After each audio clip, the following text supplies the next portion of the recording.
mixed martial arts. Mixed martial arts. How do we like our martial arts? We like them mixed. The theme song. The voice behind the theme song. We are ready for UFC Vegas 69. We are on the heels of UFC 284, coming off of that event, which has taken up the entire week. It's almost like this card has been almost forgotten about, especially after the main event this past Saturday between Islam Makhachev and Alexander Volkanovski. But tomorrow we turn the page, back in Las Vegas, back at the hallowed Apex, and we got a main event that is very, very interesting, and we're going to talk about that because, I mean, let's be honest, looking at the rest of the card, there's not a lot else to talk about, if we're being honest, but I still think it's going to be a pretty fun watch because some of the matchups are competitively matched, but as far as stakes and name value, it's the main event, one other fight, and that's probably it, but that's all good. We're here for the UFC Vegas 69 preview show. I am Mike Heck. My best friend is here because who else would I do this show with? Mr. Alexander K. Lee. Hello, AK. Hey, guys. I'm excited to talk about Saturday's card. I'm not even being sarcastic because if I never hear the words robbery or exposed or God help us pound for pound ever again, it will be too soon.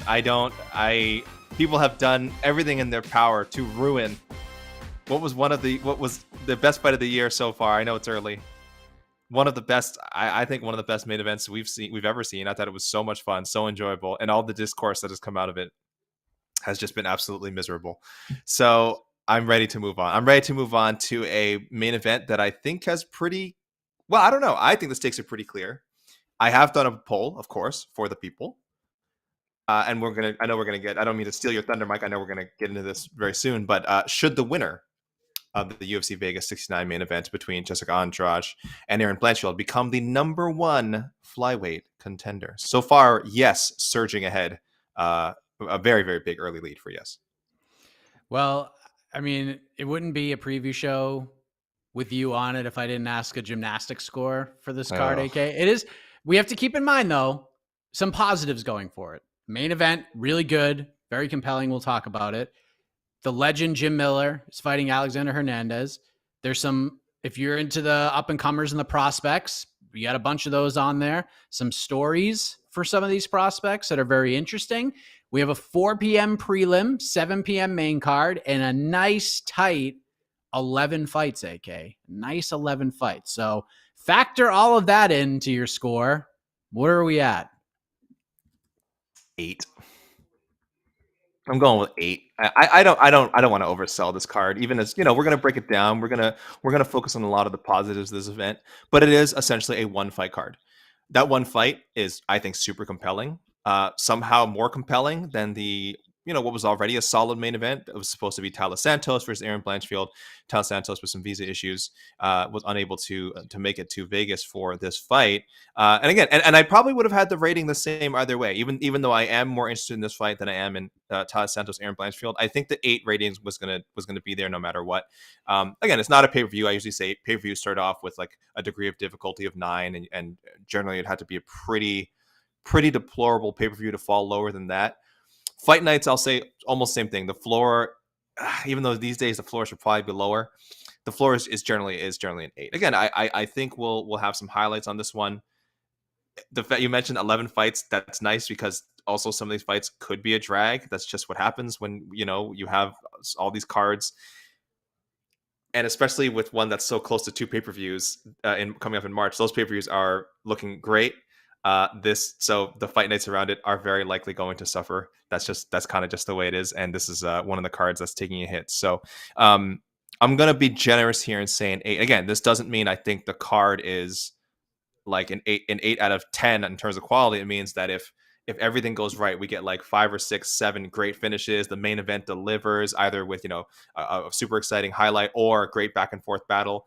If Jim Miller and Alexander Hernandez delivers, if all this stuff happens, then like it's going for an 8 out of 8. Like the best that this card can be in my mind is an 8, and that's not terrible. That's not a terrible way to spend a Saturday evening. But I do think the deck is somewhat stacked against this card. delivering even up to that relatively low expectation. Yeah, I do think all in all, this will end up. I mean, there's going to be a couple of snoozers in here.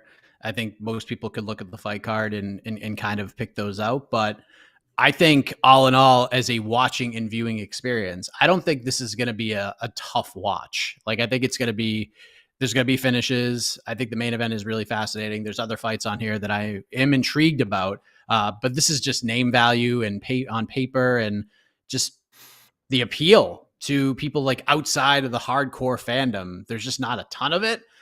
And sometimes that's okay because UFC 284 didn't have a lot of that either. And that event was pretty incredible and it seemed to fly by. And yeah, the storylines are what they are, but there were some really good ones as well. So let's talk about this main event. You mentioned it because I was going to ask you about this.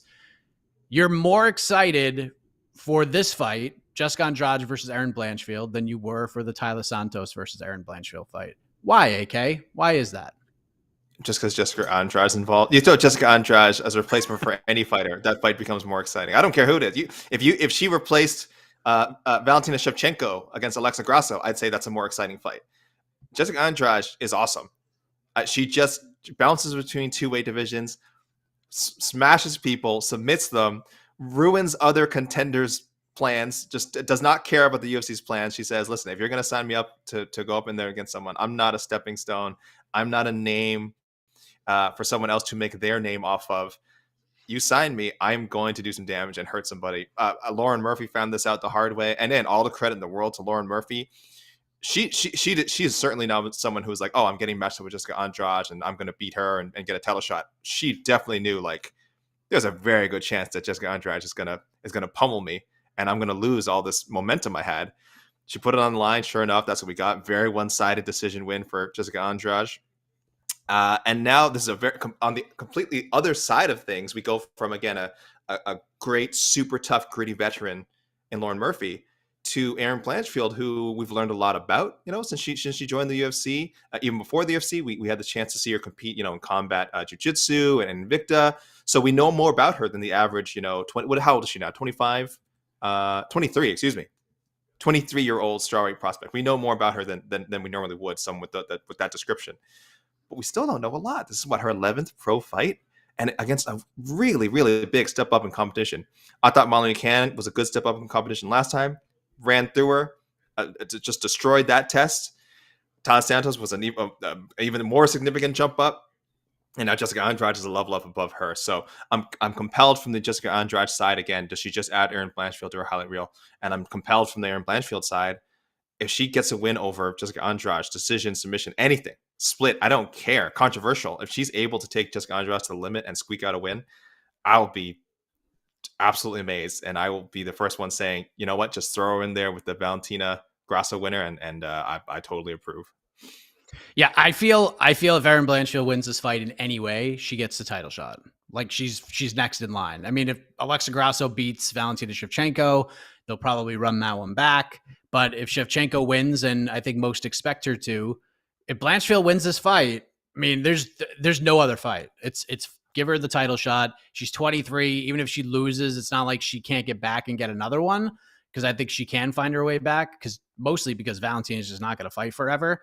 But I mean, to go from Molly McCann to Taila Santos to Jessica Andrade in a matter of 3 months is insane, AK.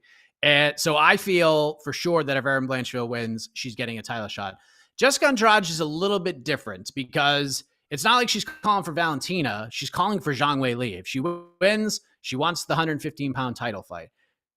Because she hasn't really stuck to an actual weight class, I don't know if I'm as convinced that she'll get a title fight with a win over Erin Blanchfield. Erin Blanchfield, I feel she will get a title fight. Are you on the same wavelength as me, or are you kind of with the pollsters who are saying that no matter who wins, the next fight will be for a UFC title? Yeah, right now the poll at a solid, we got already 100 votes in. 82% yes, just says the winner. Now, Mike, this could mean that people are anticipating one name or the other. So I maybe I should have made it more clear which fighter deserves. But again, I think for me the whole debate is if either woman needs to do that much more. So that's why I kind of left it a little more vague. But so yeah, this could be a vote. This could be 81%, like mostly thinking Blanchfield, It could be 81%, mostly thinking Andrade. It's not clear based on the results, but I do think Blanchfield's a little bit closer. I don't know if I'm quite with you on that. Like, she's guaranteed. Like I said, I'm for it. I think she's done enough. Manon Fiorot has looked really good. I don't know if she made the strongest case, and kind of like the Beneil Dariush thing, I think she has maybe been a little too modest in her interview. She hasn't made that call that, like, yes, I am the one to beat Valentina. Put me in there with her now. I feel like Erin would do that. I'm not sure if that's the case, but I feel like if she's, again, let's say, had a more dominant win, not a split decision, but like finished Jessica Andrade, I'm almost sure Blanchfield would say, I'm ready for that title shot. Give it to me. And if I'm wrong, listen, we'll review this over the weekend, and we'll roast me on a heck of a morning next week. I feel like she would. So she is closer in that regard. She also, of course, has not fought for the flyweight title before. Jessica Andrade has. I don't know how interested they are if Valentina retains against Grasso, against booking Andrade against her again. I would love to see it. I don't know if it would go differently, but I think very often rematches at this level, championship rematches, you can go throughout history and see the majority don't play out the same way as the fight before. There are exceptions. People throw them up in the comments. I know they're going to tell me like 2 fight series where the champion just destroyed the challenger. That's fine. But for the most part, they do play out differently. And I think Jessica Andrade is a better fighter than she was when she first fought Valentina. I think Valentina's a better fighter too. So again, it could be the same winner, but could play out differently. And that's a fun thing to watch. So I don't think Andrade is as far away as some people might think. I don't think Erin is as close as some people might think. But I do agree Erin Blanchfield is closer. But there is a case. I don't know if Fiorot can somehow slide in there still. And if Taila Santos, depending when she gets back, she might be able to get a fight. But I would hope that one of these two women moves at least, if not a guaranteed title shot, with a win on Saturday, moves to the front of the line. Yeah, Fiora could just fight Santos. Winner is next in line, and we could just go from there. The betting lines have been interesting because when this fight was announced, the betting lines open as Jessica Andrade, a -125 favorite. Less than 2 hours later, we were at -190 for Jessica Andrade, and it's been kind of floating between like 150, 175, 180. And then the last couple days, we are creeping back up. And as of right now, according to DraftKings, Jessica Andrade still the favorite, -130, and the comeback on Erin Blanchfield is +110. I typically don't play the ponies, AK, but is this betting line kind of where you expected it to be? Did you think Andrade should be a little bit of a bigger favorite? What do you think? I would have thought that Andrade should be a bigger favorite, but again, this just tells us where the money's coming in. That people are liking the underdog aspect of Erin Blanchfield. She's just so intriguing, and again, we have yet to see her lose in the UFC. That mystique, the undefeated, she still has it. People can even look at the Tracy Cortez fight, that's her one loss split decision, and say, well, she didn't really lose that one. So you could argue she's not just undefeated in the UFC, but essentially has not lost in her pro career. At the very least, again, that one loss, pretty highly contentious, not something that really exposed her. So it's that one is a very weak in her loss column. That it's 10-1. The 10 wins I think are a lot more illustrative of her skills than that one loss so far. So there has that mystique. She also has an A+ skill. I talk about this, and I think Jed and I talk about this a lot. We talk about fighters having one elite A+ skill, and we also talk about athleticism a lot. Erin Blanchfield, a great athlete. So that's I don't know if that's, but so is Jessica Andrade. So that's pretty close, but it's certainly a notch for Erin Blanchfield. She is not a she's of this newer generation of fighters that is not just skilled. She's got that raw talent too. And her A+ skill, grappling. I mean, we know how far that can take you in MMA. And she's so aggressive. She is not I'm going to take you down and hold you down. Man, she is aggressive going for a finish. And that's something like one of those things we just say you can't really teach. How aggressive she'll be against someone like Jessica Andrade, who, again, this is a 5-round fight. She may want to consider conserving her energy, and if she's able to take her down, hold her down for a bit, we might see more of that. So how aggressive she'll be in this one is another question. But I can see why Blanchfield would be such a live underdog, because we just haven't really seen her tested that badly on the ground, at least in the UFC. And if she can get it there, there's a very good chance that skill that carries her to a win over a former strawweight champion. Even if we're talking about all-around skill set, Jessica Andrade probably has the advantage. Finishing power, Jessica Andrade has the advantage. That grappling, that A+ elite grappling, can neutralize so many of those things. So, I like I said, you're not a better, I'm not a better, but I can understand why there's some faith for Blanchfield here. What's the biggest question you have about this fight? because I mean, there's a few. I think a lot of people have gone back and watched the JJ Aldrich fight and feel like, Blanchfield won that fight. She got a finish, but that fight did not start well for her. And a lot of the punishment she took in that first round, a lot of the big shots she took were going for takedowns and leaving herself open for big shots. And JJ Aldrich looked really good in that first round. She landed some good shots. And if Jessica Andrade is able to get those openings, this could be a very short night. However, you would have to think that after reviewing tape following the Aldrich fight, that was like priority one in terms of getting better and trying to fix that. And we saw it in the Molly McCann fight a little bit more. She just ran through everything, took her down, and beat the hell out of her until she got the finish. So there's that. And then there's Andrade. She's coming off of a dominant win, but a win where she worked really hard. She hit Lauren Murphy like 500 times in that fight. She broke all sorts of records. That fight was not that long ago. So there are some interesting questions for this fight. What's your biggest one? Does it have to do with the 5 rounds? Is it one fighter or the other? Where are you at with as far as the biggest question, the biggest thing that you're looking to see as soon as this fight starts? I'll be honest. I think, and maybe this is just because we're coming off of the Alexander Volkanovski fight. I think size is going to matter here. It's not something really talked about because we do view Jessica Andrade as one of the stronger women on the UFC roster, regardless of whether she's competing at 115 or 125. But there is a difference. I do think Blanchfield is going to have a noticeable height advantage. And like I said, just because Erin Blanchfield is not, doesn't have these big stacked up muscles, she's really, really, really strong. I think anyone who's seen her fight, I'm not like, this isn't news to anyone who's actually seen her fight. She has amazing technique and grappling, but again, being a really good athlete, being young, not even in her physical prime yet, is a huge advantage for her. She's really, really strong, and that is going to make a difference when it comes to grappling with Jessica Andrade. Again, Jessica Andrade, great offensive grappler, really, really strong, regardless of what division she's fighting in. But there is a size difference. And that's kind of one of the things we're not talking about a lot because, again, we think Jessica Andrade, the pile driver, we just think of her as power. But I think she is at a strength disadvantage here, especially when it comes to the grappling. The striking, of course, I don't know how. I'm sure Erin Blanchfield is improving by leaps and bounds every time we see her. But I don't think she's anywhere near where Jessica Andrade is. And I think any prolonged stand-up would be an enormous mistake. But maybe I'm wrong. Maybe that's the direction that it goes in. But yeah, I think people really need to, when they see them step into the cage, sort of the rehydrated weights and everything, they're going to see like, oh, wow, like Erin Blanchfield, she's got some physical advantages here. And that could matter, especially if it goes the distance. It's an interesting fight. A lot of people talk about just what's going to happen to the grappling exchanges. Jessica Andrade has been very difficult to take down. She has a 73% takedown defense percentage. And we have to put into effect that at UFC 261, when Jessica Andrade fought Valentina Shevchenko took her down 7 times in 7 attempts. So the fact that with those numbers in that one fight, she's still at a 73% clip is just ridiculous. She's very difficult to take down. Can she be taken down? Sure, but she's very difficult to be taken down. So let's go, AK. What's the pick? You heard the odds, -130 for Andrade. Comeback on Erin Blanchfield, +110. Are we going with Jessica Andrade to become the winningest women's fighter in UFC history, being in her own spot at the top of that list by herself?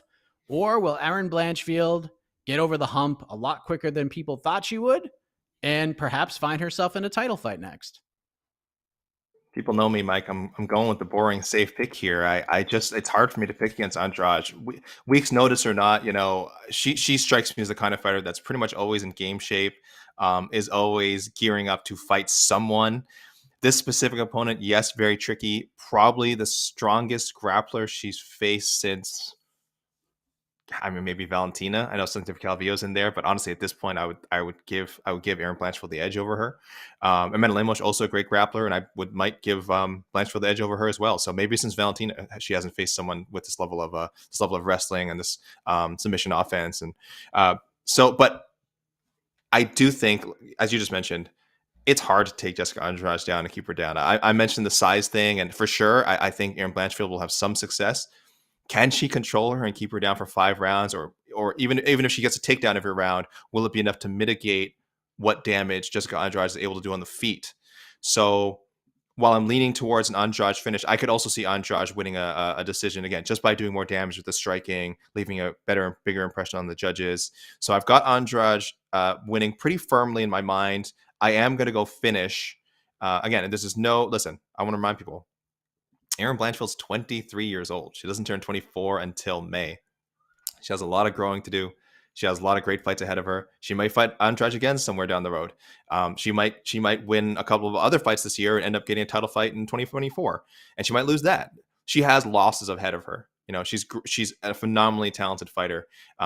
So I mean, a win from her wouldn't surprise me. But if I'm being asked to make a pick, sticking with what I know, what I'm a little more familiar with, Jessica Andrade, the finishing power, the quality of competition she's faced, I think it's just gives her a really, really big edge here. So I'm going Andrade by 3rd round TKO. Flurry of strikes. I've been kind of back and forth on this one because when it was first announced, it was like, oh man, Jessica Andrade's going to win this fight. And then the more I've looked into it and going back and seeing improvements and where these two women have gone, Jessica Andrade getting an early finish in this one would not surprise me. It would not surprise me. Erin Blanchfield needs to get in a groove to really get going. And we saw it in the JJ Aldrich fight. Didn't really see it as much in the Molly McCann fight. I just think that was such a favorable matchup for her in a lot of ways. But we thought Molly was just kind of riding the hot hand and maybe she could pull something out and make this more competitive. But Erin Blanchfield proved the betting odds to be pretty damn accurate, if not too low. And she looked incredible. So I'm going Erin Blanchfield. She's going to pay for it. She is going to pay the piper to get this win. She's going to have to weather a storm and she's going to have to go through the fire to do it. But I think if she has some momentum coming out of that second round, heading into 3, 4, and 5, I think she can win this fight. The fact that it's 5 rounds, and I know Erin hasn't had an entire fight camp to get ready for 5 rounds because it got shifted on her when they moved the Sandhagen Vera fight to the San Antonio card. She's been getting ready for a fight. And Jessica Andrade she fought Lauren Murphy, probably had to take a little bit of time off to get back into it. I do feel like the longer this fight goes, the more it does favor Erin Blanchfield, but she's just got to weather that storm. And I'm curious to see what her durability is going to be like. I'm curious to see how she's going to react to getting hit by someone like Jessica Andrade. And there is a real world where Andrade could catch her with a body shot, something nasty, and hurt her and get her out of there quick. But I think time is on Blanchfield's side here. If she can extend this fight, she can weather that storm, get a little momentum, tail end of the second round, going into the third. I think she can cruise and win round 3 and then just kind of take it from there. I think Andrade will start to wear down a little bit. Blanchfield will start to get better. And I think she wins will end up being a pretty competitive decision, 48-47. I am not confident about this pick at all, but I keep going back and forth. This is where I'm at right now. And I think if Blanchfield can just weather that early 7 or 8 minutes, I think she will win this fight. I think she will eventually get some takedowns. And once she gets one and gets a second one, I think she's going to be able to continue getting them. And I think she just rides it out and picks up a decision. But such an interesting fight, AK. Like, this is just a really interesting matchup. So great main event. And Erin Blanchfield could just shake this whole damn division up if she is able to go in and win this fight tomorrow. Shake up the division, shake up our... I was just telling Bill. Here it comes. Our pound for pound rankings. I don't think she's received. Oh gosh. Listen. I'm okay with. Listen, I meant men's. I talk about the men's pound for pound rankings. I'd love to talk about some more about the women's pound for pound rankings. Especially if I'm trying to see. I don't think Blanchfield. Okay, she has 1 vote. Sorry, not 1 vote. She has received. She's on 1 ballot. She's on 1 ballot of our 8-person rankings team. So that means she's probably hovering somewhere in, I don't know what the place of the vote was, but probably somewhere in like the 25 to 30 range. We have Jessica Andrade at number 5, pound for pound. Some would argue that she could be higher, given that she does compete actively in 2 weight classes. So if Erin Blanchfield were to beat her, I mean, I don't think Erin Blanchfield takes the number 5 spot. It probably No. bumps. Boy, that would really screw things up. You know, I now regret bringing this up. I regret bringing this up, and I regret. She'd be in my top 10. She'd be in my top 10. I'll tell people now. So here's why. The whole strawweight sort of situation is what has made the outside of the top 4 our pound for pound rankings a mess, because we have number 5 Jessica Andrade, number 6 Carla Esparza, number 6 Rose Namajunas, number 8 Juliana Pena. So there's kind of like some MMA math going on there. So if Blanchfield, like if you were to automatically put her above Andrade, which you do, again, you don't necessarily have to do, because Andrade competes in 2 weight classes, you know. So I mean, a win doesn't necessarily give her Andrade a spot, and this depends how people do their theoretical nonsense pound for pound rankings. And I say nonsense, including ours. You'd also, so if you put her above Andrade, you'd also be putting her above Carla Esparza, Rose Namajunas, Juliana Pena. Feels like a huge jump. Feels like too much, but again, this is all under the assumption that she beats Jessica Andrade, which I will be shocked if that happens in the first place, and I'll worry about all that other stuff after. Rest of the main card, we have Zach Pauga moving down to 205, Jordan Wright moving up to 205. Yes. That is the penultimate fight, right, AK? Yes, this is. I specifically in a post today had to mention this fight, and I called it the penultimate bout. And listen, it doesn't roll off the tongue, it doesn't jump off the page, but I need to get this going and to remove the automatic co-main event tag from every fight night, you know, card they try. Listen, this isn't just a UFC thing.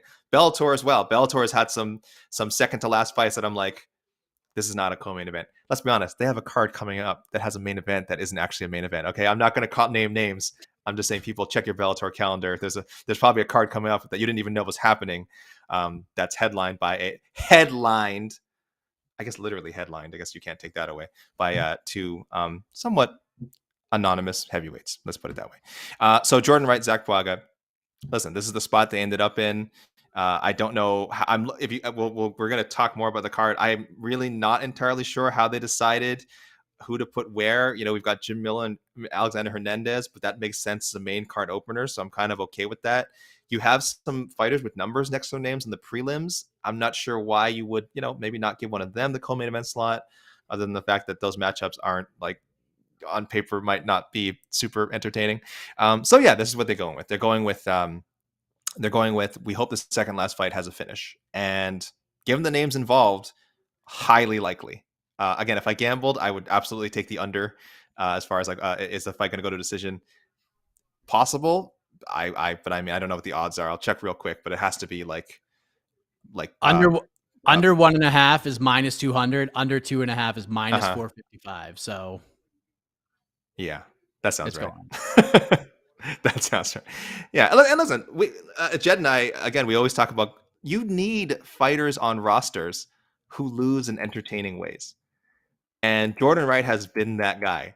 Okay, and it is not an insult to Jordan Wright. Someone has to go in there and be the B-side in these fights, and often, unfortunately, get rolled over in a super entertaining way. And Jordan Wright does that better than a lot of people on the roster. So win or lose, I hope they keep Jordan Wright around, because I think he's got a good personality. I think he goes in there to, again, KO or get KO'd, sub or get subbed. That's exactly what's going to happen with Zach Pauga. Zach Pauga, I actually thought he was going to win his season of The Ultimate Fighter. He got out athleticismed and outpowered by Mo Usman, who just caught him with a beauty of a shot, put Zach Pauga's lights out. But skill-wise, I do think he was the best heavyweight on that season. And I think light heavyweight's going to look good on him. And he's got some legitimate knockout power. Great hands, good knockout power. I think he's going to put Jordan Wright down. So there you go. If the UFC is hoping for a finish before the way more high stakes main event, then they could have done worse than booking these two in that slot. We got a battle of multi-time contender series winners, Josh Parisian and Jamal Pogues. Another multi-time contender series vet, William Knight, on this main card against Martin Prachnio. William Knight looks just ridiculous right now. He just doesn't even look like a human being. Josh Parisian. Oh, let's talk about William Knight first. Yeah, I saw him facing off with Martin Prachnio, and Martin Prachnio is not like in bad shape. He's a healthy, athletic man, but my goodness, William Knight looked friggin' yoked at the official weigh-ins. It was crazy. I mean, he always does. William Knight, if you're out there, I'm sorry we keep talking about your physique. You're not just a mound of muscles. You're a human being. You're a UFC fighter. But listen, you're also in absolutely superb shape, and we can't help but talk about it. And listen, if we want to ask why this fight's on the main card, I'm just saying, if your average person is browsing the ESPN Plus and wants to see what this UFC thing is all about, and they see William Knight on the screen, they're probably going to stay tuned in. They're probably going to say, I got to see what this guy's about because this dude looks awesome. What do you want to say about Josh Parisian? I'm curious. Josh Parisian, you mentioned he's not just a two. He has to be the only, Mike, has to be the only 2-time Contender Series winner and Ultimate Fighter contestant, because we all remember after it was in the most like tragic set of circumstances. I think it was after he won the first fight that they're like, okay, we're not giving you UFC contract, but we're giving you a spot on the next season of The Ultimate Fighter. And I was like, what in the hell kind of prize is that? And then he didn't even get signed off the show. It wasn't even like, because sometimes even if you don't win the show, you still get signed. He still had to go back to the regionals after that. And then, as you mentioned, go back into Contender Series again. I don't know. What a bizarre. Him and Josh Rosa have they could write a novel probably on their journeys to the UFC, because they both just took this incredibly long route to their, to finally getting a long-term stay in the UFC. It's tough out there for some people, man. Josh Parisian, God bless him for sticking with it, because after that Ultimate Fighter thing, I would have just been like, I don't even care about the UFC anymore. Like, I don't know why they made me jump through these hoops, but hey, he's on the roster now, no complaints, and he's on the main card. He had 7 fights before getting into the UFC after the Ultimate Fighter, including the Contender Series win. He is coming off of a bonus winning performance in June of 2022 against Alan Badeau. Got a second round ground and pound finish, got himself 50 Gs. So let's see if he can continue that momentum against Jamal Pogues, and let's see how Jamal does in his octagon debut. And then the other fight on the main card is probably the one that sticks out more than any other outside of the main event. Jim Miller, the man with the most wins in UFC history, looking to extend that record, taking on Alexander Hernandez, who steps in on pretty short notice to replace Mowgli Benitez. Hernandez dropped to 145. Go to MMA Fighting's YouTube channel. He had some issues with that weight cut and some side effects, so to speak. And he's back up to 155, looking a little more healthy, getting a big opportunity against Jim Miller. I talked about this on Heck of a Morning earlier. There are interesting UFC careers. If there's like a top 10 list of just guys in the last 5, 6, 7 years who have come into the UFC, Hernandez is one of the more interesting cases of just really weird careers. Coming in against Benny Dariush, short notice, finishes him in 42 seconds, beats a ranked guy in a second fight, another ranked guy, and then gets over big during the press conference before fighting Donald Cerrone, said a lot of stuff, and then got finished by Cerrone. And it just doesn't feel like he's gotten past that moment, because he's had wins, obviously, but the Trinaldo one was kind of a weird one. And then the other ones, Chris Gritzmacher, and then Mike Breeden. And then the rest has just been weird, where he has really good starts and then ends up getting finished in the second round. So just a strange career for a guy who never really got the chance to develop in the UFC. He got thrown right into the fire. And then there's Jim freaking Miller, who just ages like a fine wine, AK. This fight's really interesting. Alexander Hernandez is a huge favorite in this fight, AK. Minus 215. Huge favorite. The comeback of Jim Miller is plus 185, AK. I don't bet on MMA, but were I to do so, I might splash a little money on Jim Miller. That is highly disrespectful. But it kind of like encapsulates everything you just said about Alexander Hernandez. That was a great rundown, Mike. There is something about him winning that Dariush fight. And if people remember, there was a little bit of controversy. Some people thought there might have been a bit of a fake glove tap, and then he rushes Beneil and knocks him out in just over 40 seconds. But ever since he has that win on his resume, I mean, that, like you said, kind of immediately elevated him to the next tier, like past prospect. Now it's like, oh, this guy's could be a legit contender. It beats OAM, and then yes, the Donald Cerrone fight didn't go his way, and it's been rocky since. But there's still this confidence in him. Maybe it's the look. You look at this guy, good looking kid, great shape, great highlight reel. If you just look at the highlight reel, he's got some really impressive knockouts on there, right? So he's a very easy sell. You look at the age. What's Hernandez? He's 30, just recently turned 30. And Jim Miller is 39 years old. So combat sports, I mean, listen, I harp on it all the time. I'm usually leaning towards the younger man.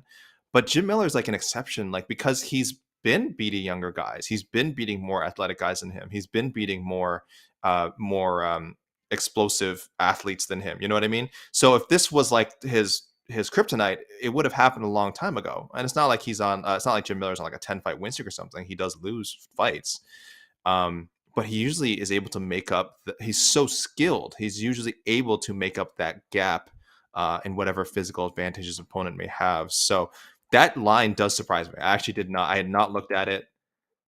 Hernandez being an over 2-1 favorite is just a real disrespectful. And I don't know if people are thinking he's going to win first round KO. Casey always likes to look at the Typology fight predictions. And of course, the educated fans of Typology have it inverted. They have 65% are picking Miller to win, 59% picking by submission. That's kind of interesting. Yeah, it's one of those fights where I think people are looking at it like if Hernandez doesn't get him out of there in the first, it could be a rough night for him. Because that's just been kind of the story of his run post Cerrone loss. First round finish or bust, really, outside of the Trinaldo fight, which a lot of people didn't even think he won. So yeah, it's we'll see if he can do it here. I mean, this would be a great momentum swing for this young man. He's only 30. So if he could beat Jim Miller and add that to his resume, like that's huge for him. I know a lot of people don't like Hernandez because of the Cerrone stuff, that press conference before that fight, but interesting young man. Let's see if he can get back. And Jim Miller's just killing it, man. We'll see if he can get it done. Do you have a low-key banger, AK? Do you have something? I'm intrigued, but I'm just gonna go with two guys. We talked about a little of this before we went cameras on, before we started the show. People might looking at the preliminary list and saying, "Hey, there's OSP and Philip Lins." Like I know those guys. OSP has been in, was a contender in the light heavyweight division and has hung around the top 25. I'm trying to think how many light heavyweights there are. Probably not that many. Hung around the top 20 of the light heavyweight division for a long time, for a long, long time. He's been with the UFC since, I have to look at this. It feels like a decade. I don't want to say a decade, but no, I'm right. April 2013, his first UFC fight. So we're coming on the 10 magical years of OSP, a decade of dominance. And Philippe Lin, some people might remember from the PFL, once won $1 million and a PFL tournament crown. So there's some sizzle there. And I'm not saying like, oh, that should be on any main card. But again, when you look at some of the names we had up there, Josh Parisi and Jamal Pogues, William Knight, Marcin Prachniau, Jordan Wright, Zach Pauga, you do kind of wonder, could they not have found a space for OSP and Philippe Lins? A couple of reasons, like just to go devil's advocate against myself, again, on paper, could be an ugly fight, but OSP, he gets a lot of finishes. He's like one of the light heavyweight division's leaders in career finishes, so that's great. The other issue is that this fight fell through twice before already. So maybe they thought it had the bad juju and they're like, we're just going to have to reshuffle the main card if we put it on there anyway. Let's tuck it away in the prelims. If it gets postponed again, no one will even know. So fingers crossed, we aren't at fight night yet. The two gentlemen are not in the cage, but it looks like it's actually going to happen. And I kind of wish they'd been given one of those spots. I maybe would have bumped Parisian and Pogues down to the prelims and had just light heavyweight fiesta on the ESPN Plus main card. Yeah, I mean, there's definitely some like fun names on this one. Like Clayton Carpenter is really fun. AJ Fletcher is fun. You're looking for his first UFC win, fighting Dema Garimbo, who that dude just getting in a cage and fighting, like, is probably the 1,000th hardest thing he's ever had to do in his life. This guy has just been through it all. If you ever watched the movie Blood Diamond, that's essentially what his childhood was like. I spoke to him, I think it was October 2021, and basically had to escape from where he was living. That was like the way he made money. He became a freaking diamond smuggler when he was 16 years old and basically had to try to escape Zimbabwe, got caught at the border and was like attacked by dogs. And he's got like scars all over him. You'll see him when he fights, just basically from that job he was doing. and then trying to escape. And eventually he did. They caught him, illegally brought him back, and then he escaped again and, had to overcome some hardships, found MMA, and now he's in the UFC. So really interesting story. And finally he gets his UFC shot. So very, very interesting. Hussein Ashkabov, dude's 23-0, fighting Jamal Emmers. If you're a fan of grappling and wrestling, I think that's going to be a fun one. And what's Emmers? BTL, what are the odds there? What are the odds in that fight? Ashkabov and Emmers. I bet it's pretty close. It is. Let me see. Yeah, it is. Minus 155. Yeah. Minus 155. Wow. Emmers plus 135. BTL alumnus Evan Elder is back fighting against Nazim Sadikov, who's really, really good. Back in his proper weight class, right? He had to fight at welterweight the first time, right? Yeah, he took the fight on super short notice. So yeah. Okay, so that's good. It's almost like a second chance to make a first impression, I think. Yes. So yeah, there we go. All right, let's go to the peeps. Let's see what the peeps have to say. We'll take a few questions from the peeps. There he is. Hello. E. Casey Leydon. How are you doing, buddy? Wonderful. Oh, by the way, in those pound for pound rankings, I am the person that has Blanchfield in my top 20. And how high? I have her at 19. And I also have Jessica Andrade, the highest ranked pound for pound in our entire staff. I have her at number 2. Number 2? Number 2. So this main event for me, in terms of pound for pound rankings and just the flyweight division in general, freaking rules. Love it, man. All right. A little positivity here. Duval. I'm so pumped for this main event. That's what's up. Yes, I think we should all be pumped for this main event. Yes, pumped for the main event. Where are we? You kind of answered this, but Erin hasn't been finishing her career. Would Jessica be the first, or does this go to the card? So, AK, you're saying she will be finished third round. I think Jessica Andrade will be the first, yeah. And I will go that. She couldn't finish Lauren Murphy, but she can finish Erin Blanchfield, do you think? Is that what you think? Lauren Murphy's been hit a million times, so she's used to it. Erin hasn't really been cracked. So, her getting hit by Jessica Andrade is, this would be a first. Yeah. But to me, and I could be wrong about this, but to me, if there is going to be a finish in this fight, it's going to come from Jessica Andrade. That's what I think. Jessica Andrade will change your life. I'm looking here. Cindy Calvillo had never been finished before running into Jessica Andrade. Amanda Lemos had never been submitted before running into Jessica Andrade. I'm just trying to see who was the first, how many people she was the first to finish. But listen, those are two really good recent examples. Carolina had never been knocked out, and then she ran to Jessica Andrade and got one shot smoked. So a lot of good quality fighters come into their fights with Jessica Andrade having never been either knocked out or submitted, and she just has another level of finishing power and has been a lot of fighters first. So would not surprise me at all if on Saturday that's the case again. Ooh. All right. We did a low key. Is Jordan Wright the new Sam Alvey? No, his fights are exciting. No, I like this is from Me Housebot. Me Housebot, I like where your head's at. Yes, I get as someone who could keep losing fights and keep getting chances. Yes, I get where your head is at. But with respect to Sam Alvey, his fights were occasionally a bit of a grind. He didn't always lose in the most entertaining way. There's a few in there. The Julian Marquez one was awesome. There's a few in there, but some of his fights were just.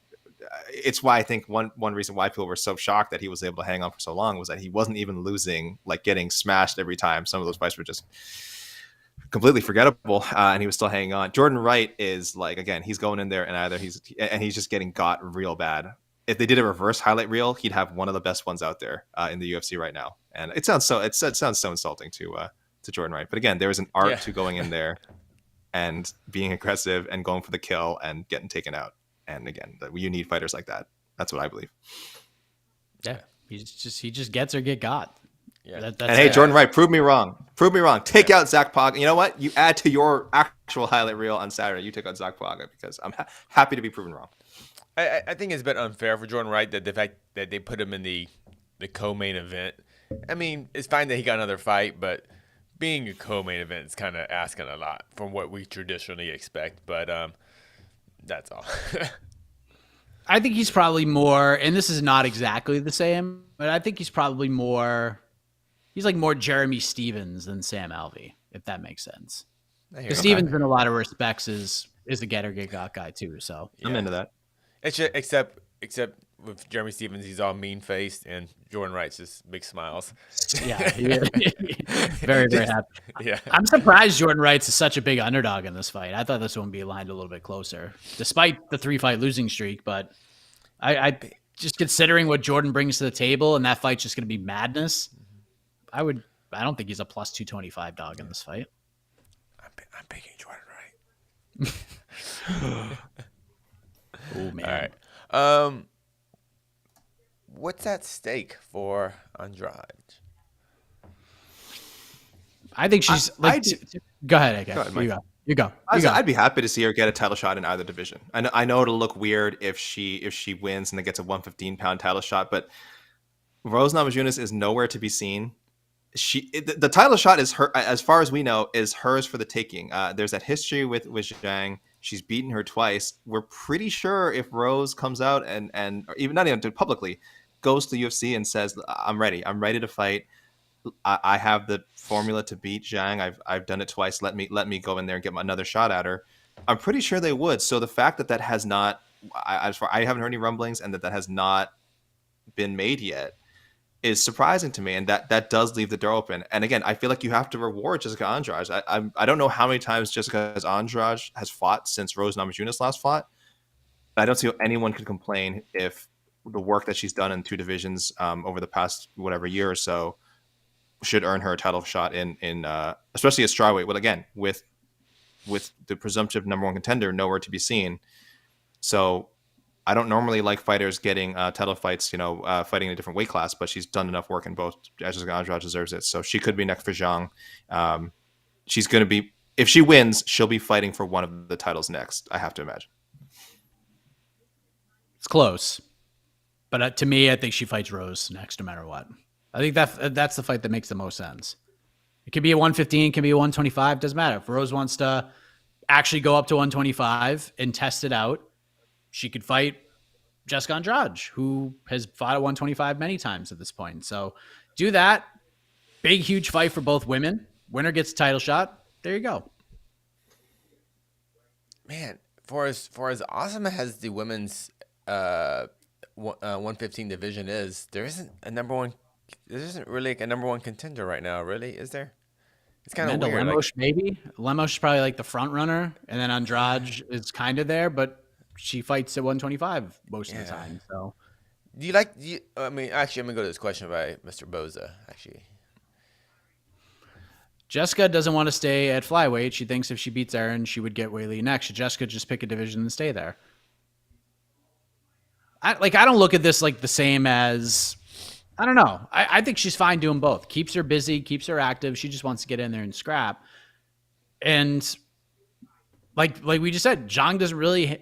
You think Amanda Lemos is the top gal right now, but you would think from a fan's perspective that Weili Andrade 2 would be a bigger fight, because that first one just never really got going. Zhang just blitzed her and beat the hell out of her and finished her fast. And it was at a weird time. There's all different things heading into it. So I don't think she has to.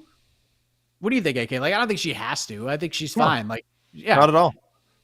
Not at all. Flyweight wins have strawweight merit to him, which is kind of weird to say. And again, she's been competing in both. She took out Amanda Lemos in 3 minutes with submission no one had ever seen before. That's the last time we saw her fight at 115. It's very fresh in our minds how good Jessica Andrade is at 115. So it doesn't matter that this is now back-to-back flyweight fights. We know that she is one of the top 5 strawweights, and on any given day could probably beat Rose Namajunas, could probably beat Carla Esparza. I mean, she would be heavily favored against Carla Esparza. If that matchup were made, she'd be at least a -200 favorite. So we can talk about like real resumes all you want, but because she's been around for so long, because she has a highlight reel, because she's just knocked off names in 2 divisions, the public will readily accept Jessica Andrade fighting for a title, especially if she gets past Erin Blanchfield in impressive fashion. Again, and it doesn't matter whether it's a 125, doesn't matter whether it's 115. She's the one that's staying active. She's the one that's racking up names. At some point, you have to reward her. So, like, just completely, she does not need to pick a division. It doesn't matter for her. I talked to Jessica Andrade during International Fight Week, and I think she was scheduled to maybe fight Manon Fiorot when like it was maybe Chukagian. And I think she got injured like maybe a week before that. And I mean, even during that interview, she said, I'm going back to 115. Like when I come back, 115, all my fights are going to be 115. And her next 2 fights are 125. So it's hard to keep her down. She just wants to fight. And if that phone rings, she's going to say yes. She doesn't say no to anything. So I don't think, if there's one fighter who could bounce around and it doesn't really affect things too much, it's her. Like, it's not like Lorenz Larkin.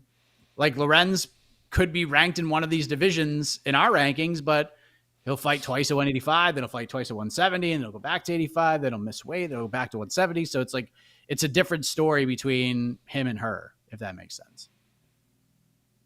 Do you like the UFC how they do this with Andrade? I mean, is this overall, does it create more confusion, or is this she's just an exception? Yeah, I don't think so. I don't think it creates a lot of confusion. Like, that's just who she is now. Phone rings, 115 or 125, she's in. But a lot of fighters say that, but the UFC lets her do this, though. That's the kind of the difference. I mean, like, Aldo always wanted to go for 2 belts, but the UFC just wouldn't let it happen. That was a different time. But like, I'm more kind of curious to the UFC's, the matchmakers, thinking of this, because this isn't something they usually like doing. You know, they have their whiteboard and they have names in the columns. They don't like putting 2 names in 2 columns. You know, so I'm surprised that the UFC kind of lets this fly in a sense. This sounds cynical, but they're happy to have someone with name power able to save cards in 2 divisions. Let's put it that way. I think they were jumping for joy when she called. They said, "Oh yeah, she's willing to fight Erin Blanchfield on a week's notice." What I mean. I guess that the times are different now with all the content they have to get out. You know, so she is a premium content creator as far as fighters go. Premium, very valuable. Actually, I like this. There's a little typo in the question, but oops, not that one. Sorry, this one. Do you think Andrade can become a 2-weight world champion? What do you think? I absolutely. Oh. Yes. Yes. Again, I would even give her a chance in a Shevchenko rematch, if only because rematches don't play out always the same way. I mean, of course I'd pick Shevchenko, but on the right day, she could. There's nothing. There's nothing in Andrade's there's nothing lacking in her skill sets that tells me like, oh, there's no way she couldn't catch Shevchenko, or there's no way she couldn't beat Shevchenko on an off day. She totally could. That's what makes runs like Shevchenko's so impressive, is that either she's not having an off day, or when she has an off day, which I would argue she did against Taila Santos, she still finds a way to win. So that's what makes her so impressive. But she's not invincible. I don't think Valentina Shevchenko is invincible. And honestly, again, and it's that hint of vulnerability that to me is what makes her one of the best fighters I've ever seen. Because you're not on top all the time. And especially if someone like Jessica Andrade is coming at you, if you have to beat them 2 times or 3 times, at some point they're going to get you. I imagine at some point they're going to get you. So 115 for sure. 125 is a longer shot because again, we have seen her fight Valentina, and I think that was a little more convincing than, again, the 42 seconds that we saw in there with her and Zhang Weili. But I think 115 is much more attainable. It's possible. I would never rule it out. I would never rule it out with Andrade. That's how high I am on her. Yeah. Katie? Yeah, you think so too? Absolutely. She can be 2-weight world champion. I have her ranked in top 5 in 2 divisions. She's heck, I mean, if we're being honest, she might be top 5 at 35 too. Right? Oh, she would be. Oh, if Jessica Andrade decided to go up and take a couple of fights at 135, she's breaking in the top 5 easily. I'm just saying, on the right day, Andrade could be a 3-division champion in the UFC. On the right day, I'm not saying she will be, but you know, I like her. Frankly, I like her chances at 145 too, Casey. I don't know if you've seen that division.